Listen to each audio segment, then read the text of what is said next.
So very simply, you want to know how to check the brake pads from your vehicle. Well, I'm looking here at this side. So one basic thing is to look over here. This would be the brake pad. Okay, this will be the disc. You can check it visually, which is like this. If you were to put this tool, which it's just a gauge to get an idea how much brake pad you have left.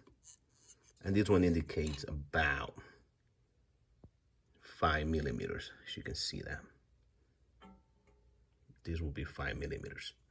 Now the other way you can turn it is this way, on this side, right here. This way you would check the inside. Actually, that will be the outside brake pad. And here will be the inside brake pad. If it fits perfectly, you would tell that, okay, you got about the same, but this one doesn't. So let me change that to, probably that one is more worn now than the outside. So let's check on that. Okay, I'll use the other one. Okay, so this one fits without much.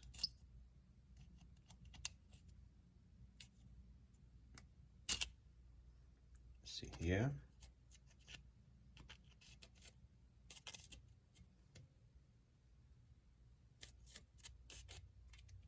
That gives me a lot of space. Let's see this one, how much space I get on this. About the same. So both will have about, more of the inside will have about 4 millimeters, and the outside will have about 5 millimeters. And that will indicate how much brake pad you have left. Now for the disc, you'll use another tool that'll be on the next video. That'll show you how to check how much disc you have left, and you will measure both sides. That's it for now.